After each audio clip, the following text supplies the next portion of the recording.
விருச்சிகம் ராசி அல்லது விருச்சிக லக்னத்தில் பிறந்தவர்களின் கர்மாவின் ரகசியங்கள் என்ன என்பதை பற்றி தான் இந்த வீடியோவில் நம்ம பார்க்க போறோம். ஒவ்வொருத்தருக்குமே ஒவ்வொரு கர்மா இருக்கு. இது ஒரு பொது பலனா இந்த விருச்சிகத்துல ஏன் பிறக்கிறோம், விருச்சிகத்துல பிறக்க வேண்டிய நிர்பந்தம் என்ன, நமக்கு என்ன கர்மா நம்மள தொடருது அப்படின்ற விஷயத்தை தான் இந்த வீடியோல நம்ம ஒரு பொது பலனா பார்க்க போறோம். இந்த விருச்சிகம் என்பது காலபுருஷ தத்துவத்தின் 8ஆம் பாவகம்.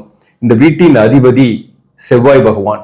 இங்க விசாகம் 4ஆம் பாதம், அனிஷம் 4 பாதங்கள், கேட்டை நட்சத்திரம் 4 பாதங்கள் இருக்கும். இப்ப விருச்சிக லக்னமாக நீங்க இருக்கீங்கன்னாக்க மேக்சிமம் இந்த வீடியோ உங்களுக்கு பொருத்தமா இருக்கும். அதே போல விருச்சிக ராசியா இருந்தாலும் ஒரு 50% எபோ உங்களுக்கு பொருத்தமா இருக்கும். வணக்கம், நான் உங்கள் ஆஸ்ட்ரோ பழனிசுவாமிகள். இந்த சேனலை பொறுத்தவரையிலும் சரியான கைடன்ஸும் சரியான ஜோதிட தகவல்களும் தரக்கூடிய சேனல். நீங்க விருப்பப்பட்டாக சப்ஸ்கிரைப் பண்ணி தொடர்ந்து பாருங்க. இந்த வீடியோ பிடிச்சிருந்தாலையும் லைக் பண்ண மறக்காதீங்க. நண்பர்கள் உறவுகளுக்கு ஷேர் பண்ணுங்க. இப்ப இந்த விருச்சிக ராசியில நம்ம ஏன் பிறக்கிறோம் அப்படின்னாக்க, நம்மளுடைய கடந்த கால கர்மா எல்லாருக்குமே தானே கர்மா இருக்கு. அந்த கர்மாவனால எல்லாரும் ஒவ்வொரு ராசியில தான் பிறக்கிறோம். ஆனா ஸ்பெசிபிக்கா விருச்சிகத்தில் ஏன் பிறக்கிறோம் அப்படின்னாக்க, முக்கியமா நிறைவேறாத ஆசைகள், நிறைவேறாத எண்ணங்கள், விட்டகுறை தொட்டகுறன்னு சொல்லுவாங்க இல்லையா, ஒரு விஷயத்த ஆரம்பிச்சுட்டு விட்டுட்டு நிறைவேறாம வாழ்க்கை முடிஞ்சு போயிடுறது. அப்படிப்பட்ட ஆத்மாக்களே மேக்சிமம் விருச்சிகத்துல பிறக்குது. ஏன்னா இந்த காலபுருஷ தத்துவத்தின் 8ஆம் பாவகம் விருச்சிகம் என்பது பாத்தீங்கன்னா ஒரு ஆழமான சிந்தனை, ரகசியம் காத்தல், எந்த ஒரு விஷயத்திலையும் டீப்பா ஈடுபடக்கூடியவர்கள், ஆள் மனம் இவங்களுக்கு எப்பயும் வேலை செஞ்சுட்டே இருக்கும். வெளிப்பார்வையில சிரிச்சுக்கிட்டே இருந்தா கூட அல்லது சாந்தமா இருக்கிற மாதிரி இருந்தாலையும் உள்முகமாக அவங்க தேடிக்கிட்டே இருப்பாங்க. உள்முகமாக அந்த தேடல்கள் இருந்துகிட்டே இருக்கும். அதே போல தீவிர சிந்தனை, உணர்ச்சிகரமானவங்க. வாழ்க்கை என்பது தேடலுக்கு தான் என்ற அனுபவங்களை இவங்க வாழ்க்கையில நிறைய பெறுவாங்க. இதே சமயத்துல கோபம் இருக்கும், ஆன்மீக சிந்தனைகள் அதிகமாக இருக்கும். விருச்சிகம் ராசியில பிறந்தவங்களை பொறுத்தவரையிலும் நல்ல ஒரு முக அழகு இருக்கும். அதாவது மற்றவர்களை கவரக்கூடிய முக அழகு இருக்கும். உருவத்துல சில பேர் ரொம்ப குண்டாவும் இருப்பாங்க, சில பேர் கொஞ்சம் ஒல்லியா உயரமாகவும் இருப்பாங்க. குறிப்பா இந்த விருச்சிகம் ராசி அல்லது விருச்சிக லக்னத்துல பிறந்தவங்களுடைய கர்மாவை பத்தி சொல்லணும்னாக்க, கடந்த ஜென்மத்துல ஒரு உறவு ஏற்பட்டு, ஒரு நட்பு, ஒரு காதல், அது சேராமலேயே பிரிந்து போனது, சேராத காதலாக இருக்கிறது அல்லது சேராத ஒரு ஆத்மார்த்தமான உறவாக இருக்கிறது. அப்படிப்பட்டவங்க தான் பாத்தீங்கன்னாக்க மீண்டும் விருச்சிகத்துல பிறக்கிறாங்க. அவங்க இந்த ஜென்மத்திலையும் தேடிக்கிட்டே தான் இருப்பாங்க. அந்த ஜென்மத்துல இவங்களோடு பழகி விலகி போன உறவோடையே சில பேருக்குலாம் திருமணமே ஆயிடுது இந்த ஜென்மத்துல. அப்படிப்பட்டவங்களோட சேர்றாங்க. சில பேருக்கு அப்படி சேர முடியாதவங்களுக்கு வேற ஒருத்தரோட தொடர்பும் வேற ஒருத்தரோட இது ஏற்படுதுன்னா அந்த பர்சன் கடந்த ஜென்ம பூர்வீக தொடர்பா இருக்கும். அந்த அமைப்புலதான் இவங்க இந்த ஜென்மத்திலையும் சேர்ந்திருப்பாங்க. அப்படிப்பட்டவங்க அந்த கலசர தோஷம், தார தோஷம் இருக்கிறவங்களுக்கு தான் அது 2ஆம் தாரமா அமையிறது அல்லது எக்ஸ்ட்ரா மேரிட்டல் அஃபேர்ஸ் ஏற்படுறது. இதெல்லாமே தாயுடன் ஒரு கருத்து வேறுபாடு ஏற்படுறது அல்லது தாயாருக்கு உடனான தொந்தரவு, பாதிப்புகள் இருக்கிறது போன்றவை எப்பயுமே இருக்கும். ஏதோ ஒரு வகையில தாயாருடைய வாழ்க்கையிலாவது, குடும்ப வாழ்க்கையிலாவது அவருக்கு பிரச்சனைகள் இருக்கும். ஏதோ ஒரு வகையில தந்தையுமே கூட பாத்தீங்கன்னாக்க தந்தை விட்டு பிரிஞ்சிடுறாங்க அல்லது தந்தையுடன் கருத்து வேறுபாடு ஏற்படுறது அல்லது ஏதோ ஒரு வகையில தந்தை ஒரு முக்கியமான நிகழ்வுகளில் இவருடைய வாழ்க்கையில இருக்கிறது இல்ல.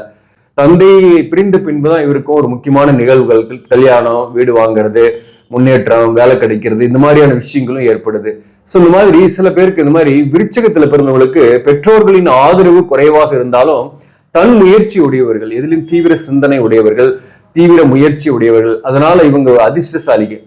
அதே சமயத்துல இவங்களுக்கு அமையக்கூடிய வாழ்க்கை துணைவர் நேசிக்கக்கூடியவராகவே இருப்பார். திருமணம் என்பது காதல் திருமணமாக கூட ஏற்படும்.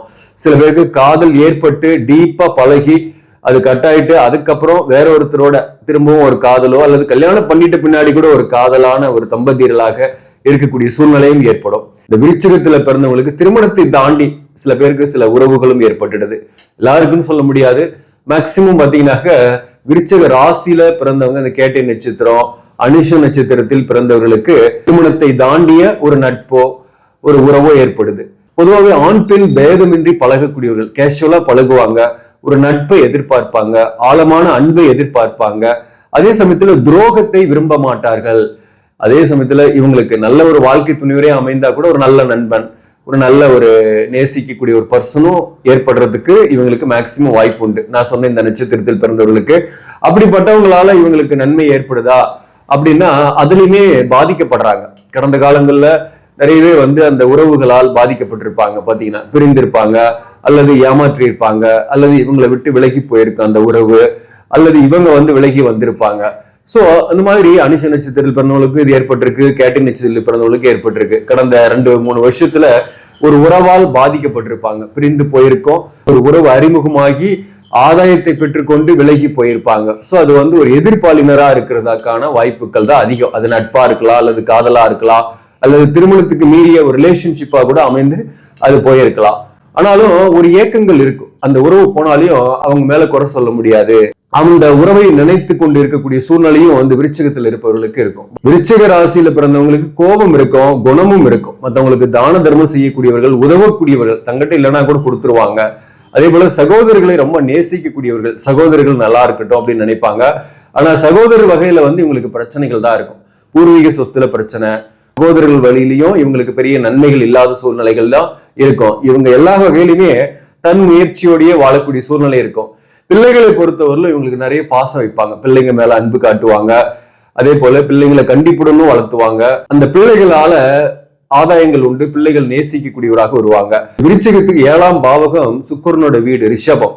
இந்த சுக்கிரன் வந்து உங்க ஜாதகத்தில் நல்லா இருக்கிறாரு அப்படின்னாக்க குறிப்பா ஒரு இணையான துணையே கிடைச்சிரும். வாழ்க்கை துணைவரால் நேசிக்கப்படுவார். அதே போல படித்தவராக அமையக்கூடிய வாய்ப்பு உண்டு, அழகானவராக அமைவார், இளமையான தோட்டத்தோடு இருக்கக்கூடிய வாய்ப்பு உண்டு. வயது வித்தியாசங்கள் கூட நிறையவே இருக்கும்.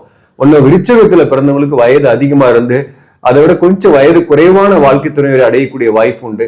அல்லது ஒரு எதிர்ப்பாளினர் வகையில காதல் போன்றவை ஏற்படுதுன்னா கூட இந்த மாதிரி வயது வித்தியாசத்தில் ஏற்படக்கூடிய வாய்ப்புமே உண்டு. திருமணத்திற்கு பிறகு சொந்த வீடு அமையிறது, வாகன வசதிகள் ஏற்படுறது போன்றவை இவர்களுக்கு ஏற்படும். இவங்க ஒரு புகழ் பெற்றவரை திருமணம் செய்வது வாய்ப்பு உண்டு, அல்லது இவங்க கல்யாணம் பண்ண பின்னாடி இவங்களுடைய வாழ்க்கை துணைவர் புகழ் பெறக்கூடிய வாய்ப்பும் உண்டு. ஏதோ ஒரு வகையில, ஏதோ ஒரு ஃபீல்டுல, ஏதோ ஒரு ஏரியாவில் அவங்க புகழ் பெற்ற மனிதராக இருப்பாங்க. வசதி வாய்ப்புகள் இவங்களுக்கு ஏற்படும். ஆனா கல்யாணம் ஆன உடனே பாத்தீங்கன்னாக்க ஏதோ ஒரு வகையில 2 வருஷம் 3 வருஷம் கடுமையான ஒரு அண்டர்ஸ்டாண்டிங் இருக்காது, மிஸ் அண்டர்ஸ்டாண்டிங்லயே போயிட்டு இருக்கும், வாக்குவாதங்கள் இருக்கும், பிரியக்கூடிய சூழ்நிலை எல்லாம் கூட நிறையவே வந்து போகும். இப்படிப்பட்டவர்களுக்கு வந்து கலசர தோஷமோ தார தோஷமோ இருக்கு. இந்த சுக்கிரன் வந்து கடகத்திலேயோ அல்லது சிம்மத்திலேயோ இருக்கு உங்க ஜாதகத்துல அப்படின்னாக்க அந்த 7ஆம் இடத்துல பாவகிரகம் இருக்கு. குறிப்பா செவ்வாய் அல்லது சூரியன் அல்லது ராகு அல்லது கேது, சனி, இந்த கிரக சேர்க்கை அல்லது கிரகங்கள் தனித்தனியா கூட இருக்குன்னா கூட இந்த 7ஆம் அதிபதி சுக்கிரனோ கடகம் அல்லது சிம்மத்துல இருக்கு அப்படின்னாக்க பாவகிரக தொடர்பில் 7ஆம் பாவகம் இருக்குன்னாக்க கண்டிப்பா அவங்களுக்கு தான் வந்து பாத்தீங்கன்னாக்க 2ஆம் தாரம் போறது, வேறொரு தொடர்பில் இருக்கிறது, முதல் தாரத்தை விட்டு பிரிந்து இருக்கக்கூடிய சூழ்நிலைகள் போன்றவையெல்லாம் ஏற்படுது. அப்படிப்பட்டவங்க கொஞ்சம் திருமணம் தாமதமா செய்யணும். தாமதமான திருமணம் 30 வயசை கடந்து, பெண்களாக இருந்தா கூட 30 வயசை கடந்து திருமணம் செய்யும் போது ஒரு தாரத்தோடு போயிடும். ஆனாலும் அந்த மிஸ் அண்டர்ஸ்டாண்டிங்ன்றது இருக்கதான் செய்யும். அந்த நேரத்துல வந்து 3வது நபருடைய தலையீடு, குறிப்பா வாழ்க்கை துணைவருடைய பெற்றோர்கள் அல்லது விருச்சிகத்தில் பிறந்தவர்களுடைய பெற்றோர்கள் அல்லது சகோதரர்கள், இவங்களுடைய தலையீடு இல்லாம இருந்துச்சுன்னா ஒரு 2-3 வருஷம் வரக்கூடிய அந்த மிஸ் அண்டர்ஸ்டாண்டிங் ப்ராப்ளம் வந்து ஆட்டோமேட்டிக்கா அவங்களுக்குள்ளேயே பேசி தீர்த்துக்குவாங்க. ஆனா இந்த 3வது நபருடைய தலையீடு இருந்துச்சுன்னா அது பிரியக்கூடிய சூழ்நிலை ஏற்படுத்திடும். சோ அந்த வகையில கொஞ்சம் எச்சரிக்கையாக இருக்கணும். குறிப்பா இவங்க எங்கே எதில் எப்போது கவனமாக இருக்க வேண்டும் அப்படின்னாக்க இந்த விருச்சிகத்துல வந்து பாத்தீங்கன்னாக்க விசாக நட்சத்திரம் 4ஆம் பாதம் இருக்கு. பணவரவு இருக்கும், வாக்கு சாதுரியம் இருக்கும், உயர் பதவிகள்லாம் வகிக்கக்கூடிய வாய்ப்பு உண்டு. ஆனா எதையும் நேர்மையாக பேசக்கூடியவர்கள், பர்ஃபெக்ஷனை எதிர்பார்ப்பாங்க. அதனால உறவுகளுக்கு இவங்களை பிடிக்காது. அதாவது வாழ்க்கை துணைவரின் உறவுகள் வகையில இவங்களுக்கு மாமனார் மாமியார் வகையில கூட ஒரு கருத்து வேறுபாடு வந்துடும். அதே சமயத்துல நாத்தனார் வகையில கூட மிஸ் அண்டர்ஸ்டாண்டிங் வரும். ஸோ அந்த வகையில உறவுகளுக்கு இவங்களை பிடிக்காது இருக்கும். ஸோ அவங்க கிட்ட அதிகமாக இன்ட்ராக்ட் பண்ணாம ஒரு நாசுக்கா நடந்துக்கிறது நல்லது, அல்லது பகச்சிக்காமையாவது இருக்கிறது நல்லது. அதே போல இந்த இடத்துல வந்து பாத்தீங்கன்னா அனுஷ நட்சத்திரம் இருக்கு. இந்த ராசிக்கு இந்த லக்னத்துக்கு 3ஆம் அதிபதியாக வரக்கூடிய சனியோட நட்சத்திரம் அனுஷ நட்சத்திரம். இந்த நட்சத்திரம் விருச்சகத்தில் இருக்கிறதுனால பொதுவாக பார்த்தீங்கன்னா நல்ல உழைப்பாளிகள், கடுமையான உழைப்பாளிகள், நிறைய கம்யூனிகேஷன் ஸ்கில்லும் இருக்கும். பட் இவங்க கம்யூனிகேஷன் ஸ்கில் தான் இவங்களுக்கு எதிரியே.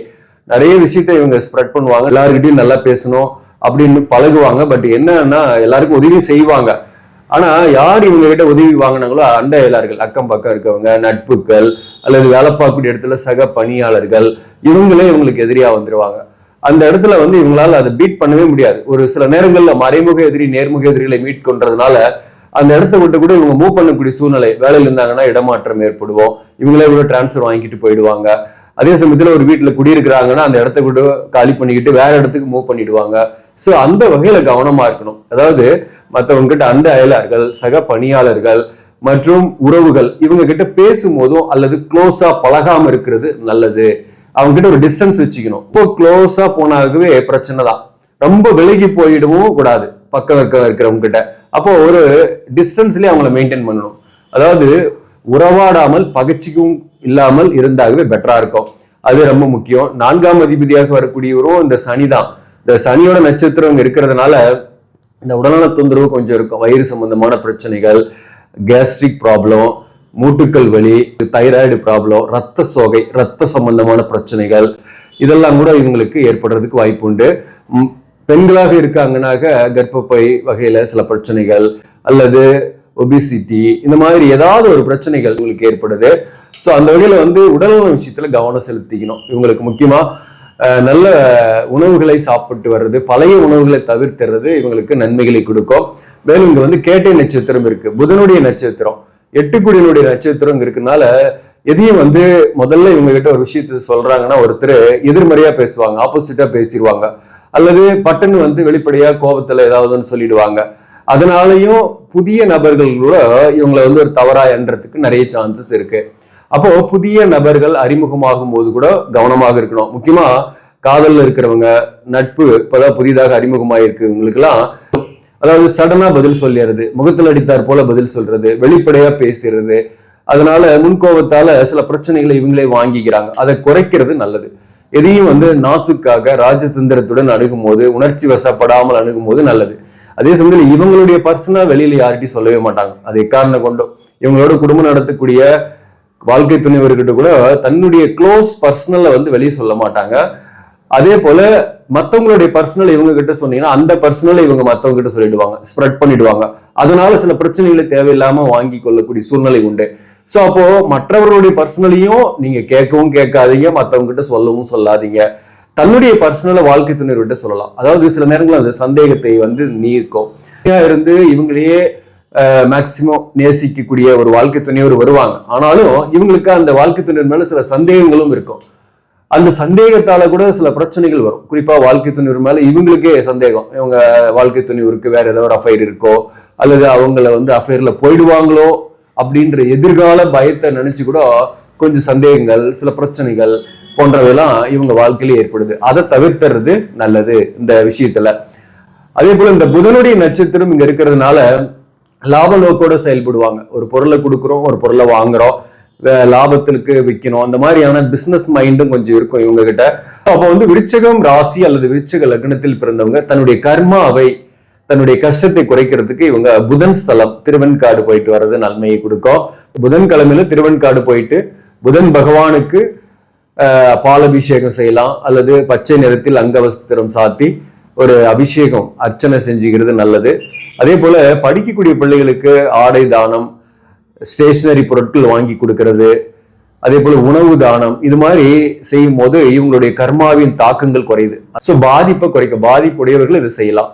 மற்றவர்கள் திருவெண்காடு கோயிலுக்கு மட்டும் போயிட்டு வாங்க புதன்கிழமையில. உங்களுடைய கர்மாவும் உங்களுடைய கடந்த கால அந்த விட்டகுறை தொட்டகுறையும் நீங்கக்கூடியதாகவே இருக்கும். நன்றி, வணக்கம்.